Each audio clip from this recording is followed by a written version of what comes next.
بسم اللہ الرحمن الرحیم۔ اللہ تعالیٰ 3 گھروں سے سخت نفرت کرتا ہے۔ آج کی ویڈیو میں ہم آپ کو بتائیں گے کہ کون سے ایسے گھر ہیں جن سے اللہ پاک نفرت کرتے ہیں۔ اس بارے میں حضرت علی رضی اللہ تعالی عنہ کا فرمان جاننے کے لیے اس ویڈیو کو آخر تک ضرور دیکھیے گا۔ حضرت سیدنا علی رضی اللہ تعالی عنہ نے فرمایا، اللہ تعالیٰ 3 گھروں سے نفرت کرتا ہے۔ نفرت کی نگاہ سے دیکھتا ہے، غضب کی نگاہ سے دیکھتا ہے۔ پوچھا گیا، اے علی، وہ 3 بدبخت کون کون سے ہیں جن کو اللہ تعالیٰ نفرت کی نگاہ سے دیکھتا ہے، جن سے اللہ تعالیٰ نفرت کرتا ہے؟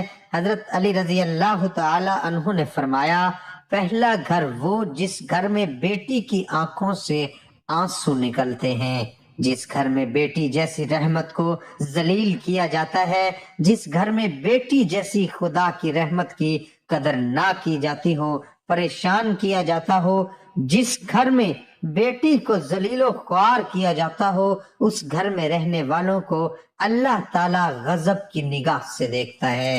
اے اللہ کے بندو، بیٹی کا دل کبھی نہ توڑنا۔ جب بیٹی روتی ہے تو بیٹی کے آنسوں کے بدلے اللہ تعالیٰ گھر سے رحمت اٹھا لیتا ہے۔ گھر میں رحمت ہمیشہ کے لیے ختم ہو جاتی ہے، برکت ہمیشہ کے لیے ختم ہو جاتی ہے۔ جب بیٹی شادی کر کے باپ کے گھر سے رخصت ہوتی ہے تو وہ جاتے جاتے 3 چیزیں بھی لے جاتی ہے۔ پتہ ہے وہ کون سی 3 چیزیں؟ ایک، باپ کے گھر کی رونق بھی ساتھ لے کر جاتی ہے۔ دوسرا، باپ کے سامنے کیے ناز و نخرے بھی ساتھ لے کے جاتی۔ تیسرا، باپ کی نوکری، باپ کی غلامی بھی ساتھ لے کے جاتی ہے۔ کسی نے کہا تھا، بیٹی تو بوجھ ہوتی ہے، شکر ہے خدا نے مجھے بیٹی عطا نہیں کی۔ اس پر کسی عقل مند نے کہا، او نادان، اللہ تعالیٰ بیٹیاں بھی اسے عطا کرتا ہے جو بیٹیاں پالنے کی حیثیت رکھتے ہیں۔ تو کہتا ہے، شکر الحمدللہ، اللہ نے مجھے بیٹی عطا نہیں کی۔ کم بخت، بیٹی رحمت ہوتی ہے اور اللہ تعالیٰ بیٹی جیسی رحمت اسے دیتا ہے جو رحمت کو پالنے کی حیثیت رکھتا ہے۔ تیرے اندر حیثیت ہی کیا ہے اور تجھے پتہ نہیں ہے؟ اللہ تعالیٰ جس گھر کو زیادہ پسند کرتا ہے اس گھر میں بیٹی جیسی رحمت کو بھیج دیتا ہے۔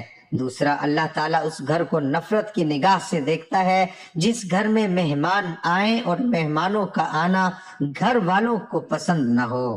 جس گھر کے لوگوں کو مہمان کا آنا پسند نہیں ہوتا، اس گھر کو اللہ تعالیٰ غضب کی نگاہ سے دیکھتا ہے۔ اس گھر سے، گھر والوں سے اللہ تعالیٰ نفرت کرتا ہے۔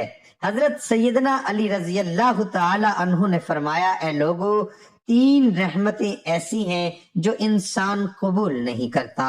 اگر انسان خدا تعالیٰ کی ان 3 رحمتوں کو خوشی سے قبول کر لے تو غنی ہو جائے، مالا مال ہو جائے۔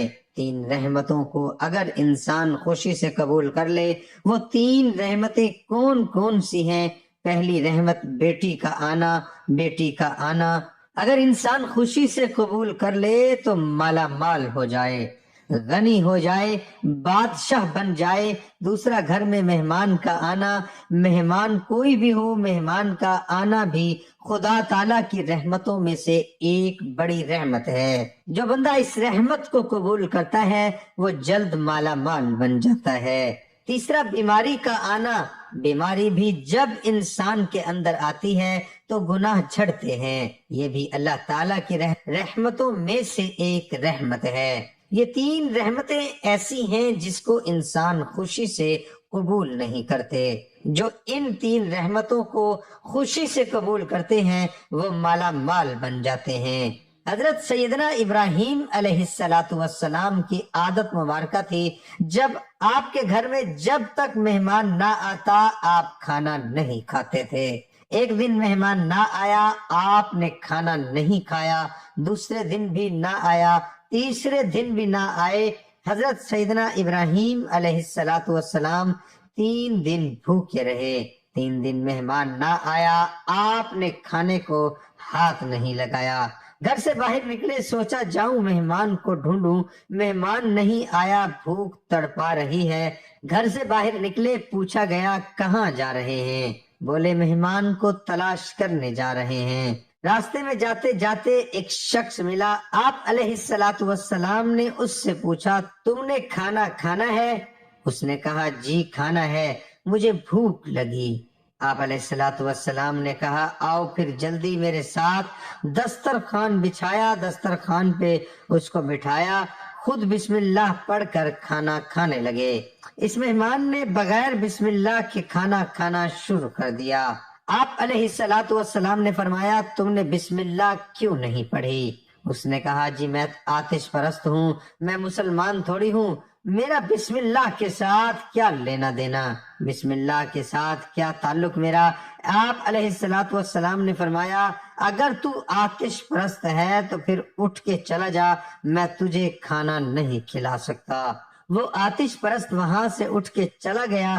تھوڑی دیر کے بعد اللہ کے نبی حضرت ابراہیم علیہ الصلاۃ والسلام نے دونوں ہاتھ اٹھائے، عرض اے کائنات کے مالک کوئی مہمان بھیج، 3 دن کا بھوکا ہوں۔ اللہ تعالیٰ نے فرمایا میرے ابراہیم میں نے مہمان تو بھیجا تھا، تو نے میرے مہمان کی قدر ہی نہیں کی۔ میں نے ایک خاص مہمان بھیجا تھا، تو نے میرے مہمان کی قدر ہی نہیں کی۔ آپ علیہ الصلاۃ والسلام فرمانے لگے اے مالک وہ تو آتش پرست تھا، وہ تو آگ کی پوجا کرنے والا تھا، اس نے بسم اللہ ہی نہیں پڑھی، میں اس کو کھانا کیسے کھلاتا؟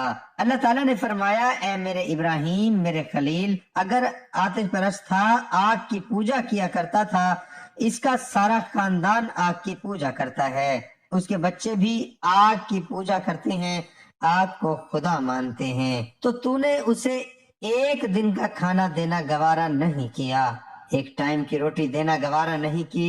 دیکھ تو صحیح میں کتنا کریم ہوں، 80 سال سے اسے کھلا بھی رہا ہوں پلا بھی رہا ہوں۔ تو یہ جو مہمان ہوتا ہے، مہمان کوئی بھی ہو، خدا تعالیٰ کی رحمتوں میں سے رحمت بن کے آتا ہے، تو مہمان کی قدر کیجئے۔ تیسرا گھر اللہ تعالیٰ جس گھر سے نفرت کرتا ہے، یہ گھر وہ ہے جس گھر میں اولاد کے جوان ہوتے ہوئے بھی بوڑھے والدین پریشان ہو جاتے ہیں، بوڑھے والدین کو دکھ ملتے ہوں، درد ملتے ہوں، طرح طرح کی تکلیفوں میں مبتلا ہو، جوان اولاد کے ہوتے ہوئے بھی بوڑھے والدین پریشان رہتے ہوں، ان گھر والوں کو بھی اللہ تعالیٰ نفرت کی نگاہ سے دیکھتا ہے۔ اللہ تعالیٰ ایسے گھر سے نفرت کرتا ہے، تو یہ 3 گھر ایسے ہیں جن کو اللہ تعالیٰ غضب کی نگاہ سے دیکھتا ہے۔ گھر میں مہمان آ جائے ان کی مہمان نوازی کرو، کیونکہ مہمان اللہ تعالیٰ کی رحمتوں میں سے ایک ہے۔ گھر میں بیٹی آ جائے تو بیٹی پیدا ہو جائے تو خوشیاں منایا کرو، بیٹی بھی اللہ تعالیٰ کی رحمتوں میں سے ایک رحمت ہے۔ بیٹی باپ کو امیر بنانے کے لیے آتی ہے، گھر میں بوڑھے والدین کو پریشان نہ رکھا کرو، بوڑھے والدین کو تنگ نہ کیا کرو، ذلیل نہ کیا کرو۔ اللہ تعالیٰ ہمیں بیٹیوں کی قدر کرنے کی توفیق عطا فرمائے، بوڑھے والدین کی خدمت کرنے کی توفیق عطا فرمائے، اور مہمان کی مہمان نوازی کرنے کی بھی توفیق عطا فرمائے۔ محترم ناظرین، نماز کا اہتمام لازمی کریں، کیونکہ نماز پڑھنا ہر مسلمان مرد عورت پر فرض ہے، کیونکہ نماز کی کوئی بھی معافی نہیں ہے۔ نماز شیطان کا منہ کالا کرتی ہے، نماز بے حیائی اور برائی سے روکتی ہے، نماز جنت کی کنجی ہے۔ اس لیے کوئی بھی وظیفہ کرو تو آپ لازمی نماز کا اہتمام کرو۔ دعا ہے کہ اللہ تعالیٰ میرا سنانا اور آپ کا سننا اپنی بارگاہ الہی میں قبول اور منظور فرمائے، آمین ثم آمین۔